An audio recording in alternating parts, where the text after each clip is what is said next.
They say is, he got to Belize and he was in Belize City and someone said, oh, primates, if you want to learn about black howler monkeys, if you want to see them, you go to the end of this road, about an hour and a half on a bus, you get to a stream, there's no bridge, you take a boat over the stream and you'll see a tree where the boat lands, and in that tree there's black howlers, right? You'll see them right there. So Rob does the trip, he gets there, he gets out, he sees the howlers, and then he just starts walking into the community.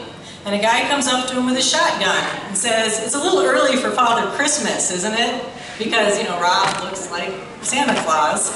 And that guy was Fallet Young. And Fallet Young is like, why the heck are you here? And in that day and age, and still today, white people come to Belize and they're trying to get land off. And they actually will take your land illegally. There's a lot of issues with deeds and tenure. So they're thinking Rob wants to get land and move there. And Rob is like, no, I just came to see the black howler monkeys.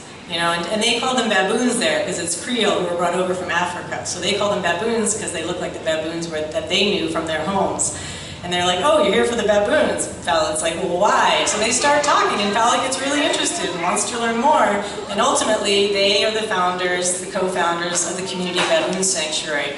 They went around and explained about black howlers and the importance of the riparian habitat, and got nearly 200 private landowners to sign agreements saying that we're going to protect the trees and the riparian habitat. And to this day, the area is there. You can visit, you can stay, you can meet Fallet's wife, who's now running the program, and the women's board. That is now long, interesting history of that project. And now their son Conway is the main person who manages it and guides us when we're there. So it's a really amazing project. And the main point of that story is that no matter where Rob went, no matter where I've been in my 30 years of doing community conservation, every village I've ever walked into, and Rob said this too before he passed away in 2017, there is a conservationist. There is someone who will talk to you in every village you go into about conservation, about biodiversity, about the natural systems that their livelihoods and their life and their culture depend on. So everywhere we can do this, right? What you see here can happen in any village, and that's what we've seen in all of our projects. The next story I want to do is bring us back from Belize back to Wisconsin. I mean, Rob took lessons he learned there and ones he learned here, right? Those go back and forth around the world. But Rob in the 80s and 90s, as far as I can tell, he had every minute he had, it sounds like he was at different meetings. He was a catalyst. He believed in conservation contagion, where if you just keep supporting it, it'll keep happening. People will keep doing it. So he has, let's see, I have a list of the organizations, and again, you know more history than I do for the area maybe. Come and tell me about other projects, but he helped to found VSN through the Kickapoo Valley Reserve, the Sauk Prairie. Kurt knows a lot about that history. The Museum of the Kickapoo, the Blue Mounds Project, Ferry Bluff Eagle Council, the Kickapoo Organic Resource Network, the Crawford Stewardship Project, the Ornate Box Trail Project. So many things he was involved in. But what I want to do is tell you a couple stories that I've learned about, two of them, to show you that, I mean, there's no sort of magic formula in terms of Rob was just there doing whatever he could do in every group, from what I can tell. So in one of those, in the Ferry Bluff Eagle Council, I hear the story that he actually tried to take the model with that group of what he did in Belize. So he started walking around to all the private landowners. This is up in Sauk City. They're trying to protect eagle roosting habitats along the river. And he tried to get every landowner to sign this form. And it got him into a lot of trouble with the other people. Apparently in the group were like, no, that is not the approach you want to be taking. This is not helping our cause, right? So they ended up going more towards tourism and away from private landowners and then protecting the Ferry Bluff. But the point there is sort of like, you don't always do it right. It's not easy. It's a process, right? You have to try things. You have to see what works. And it is a community coming together and working through these things, right? People can do things that end up not being the right thing, but you just got to keep trying different things. The story with Sauk Prairie that Kurt has told me, so he can correct me if I'm wrong, is that Rob was there with that group from the very beginning also, but he was bringing his video camera. And maybe he did this at a lot of groups. I don't know. I've only heard about it from Kurt with Sauk. But he videotaped, and maybe some of you remember him carrying that camcorder around, every meeting that he went to. And so they've actually created an archive at the University of Wisconsin or the Historical Society. That the entire history is there that someone can capture and go back and write through that. And we're losing, I mean, this stuff, conservation is now history, right? We've been doing this a long time, but a lot of that history is getting lost because the stories aren't getting written quite yet because they still seem too fresh and new. But we need to be writing these stories. And so the main point here is that there's a conservationist in every village, but their role is not always the same, right? We all have different roles we can play. We all have different strengths. Maybe it's video recording. Maybe it's just sending some money, right? There's so many different things we can do.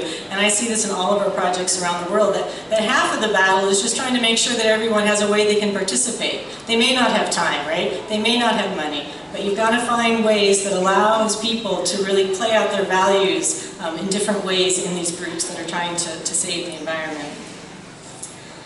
The next story I want to tell, and this sounds funny, and that is we have one of our partners in Cameroon, Dennis. He says that when he first started working with Rob back in about 2014 or so, he was really amazed at how rigid Rob was, how there was this rigid recipe of community conservation.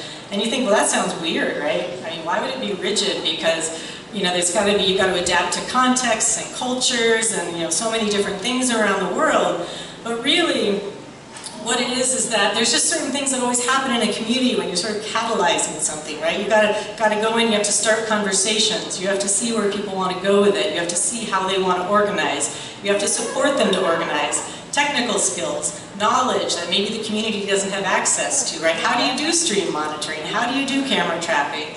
What does governance look like? How do you make decisions in a community? And how does a community forest group work? That's the rigidness of it, and you want everyone to participate as much as they possibly can. So my own story about how rigid it can sound is when I was working in Myanmar starting in 1999, formerly called Burma. I brought lessons that I had learned in Nepal in the 90s when they were starting community forestry. And in Nepal, they require women have to be at every single meeting. Highly patriarchal society, Hindu society, some Buddhist also. But women, they said, we want women at every meeting. You cannot hold a community forestry meeting unless there are women present, 1/3 women, and you need one of the main leaders to be a woman in the committee. So either the president, the vice president, the treasurer, secretary. A woman has to be participating. So I went to Burma and I said, I want to see, we have to invite women to these meetings that we're going to start having. And they said to me, well, that's not the way we do it here. Women don't come to meetings. And I'm like, I don't care. I'm going to be culturally insensitive here because I know it works. I've seen it work in Nepal. I have seen women belong to the community forest groups who are now the politicians and the leaders in so many different ways, right? So this is really important. This is really something we have to be rigid about. It doesn't mean we're not sensitive to doing it in a way that makes sense to people, right? So like, well, let's just make sure we tell the leaders in the village we really want women to come. Let's make sure we choose a time that women can come. Let's make sure we help them have, you know, childcare if they need it, or food, or whatever it is. But let's be really, you know, helpful to try and get everyone participating. So the main point here is just that community conservation looks the same in all these parts of the world, right? There's all these rigid things that do kind of have to take place for things to really move forward and have good outcomes. I think this is going to be my last story, and this is talking about remembering the people too in the history. I was just talking about how the history gets lost, and I don't know, it's often maybe a theme Kurt talks about, we'll talk about. But I'm trying to capture a lot of the origin stories in Rob's projects and other projects, and I want to tell you the story. So sometimes it can feel like what we're doing is really small, right? Baroka's one small town. Maybe BSN feels like a small organization sometimes. I've heard other NGOs talk about, you just can feel really lonely and isolated, like we're trying to push a big stone. But if you look at the origin stories of some of the model projects around the world for community conservation and for biodiversity conservation, you see that one person and one community really started it. So in Nepal, again going back to community forestry in Nepal, they have had an amazing success nationally with community forestry. So they have 1/3 of their forests are protected by communities. Over half the households have a member participating in community forestry. They're role models for conserving. They have one of the best populations of tigers and rhinos and so many species. It's just an amazing story of success in a not very developed country, one of the poorest countries in the world. But it all started in like 1972, so even though the policy didn't come into effect until 1990s, and that's when it really took off. In 1972, one district forest officer was posted, a government officer was posted to a new site, and he's going through the papers on his desk, and he comes across one that, you know, there's a letter from a community that says, don't come see us, we never want to work with you again, you guys, the government at that point, you know, was in charge of the forest, and they said, you won't let us do anything with the forest, but you're not protecting it, it's getting cut down, so just, you know, stay away. he's like, huh, this is kind of interesting, I better go talk with them and see what's happening. So he gets out there and he starts talking to them, and they're like, yeah, look at the forest. The people from Kathmandu, the capital city, are coming and cutting down and taking the, the fuel and the timber back to Kathmandu, and this is the stuff we rely on for our lives. This forest is it's important to us. If you let us manage it, we wouldn't have this problem. And the DFO was like, huh, let you manage it. So you're saying you think you could protect it? And the community leader, Neil Bahadur, said, yeah. We can protect it. If you give us support and tell other people to stay out and that we're in charge now, we'll do it. And so the DFO he realized he could actually do it, because under the Nepal policies, there's a loophole that said when he left the district, he could put someone else in charge, right? It meant like his assistant, right? Like the assistant director or some other government staff person. But it didn't explicitly say that. So he decided, I'm going to put this community in charge. So he gave them the official authority to manage that forest. And then when other donors came into that district, other donors and government people, they're like, wait, what's happening in this forest? And because it was growing back and it was doing really well.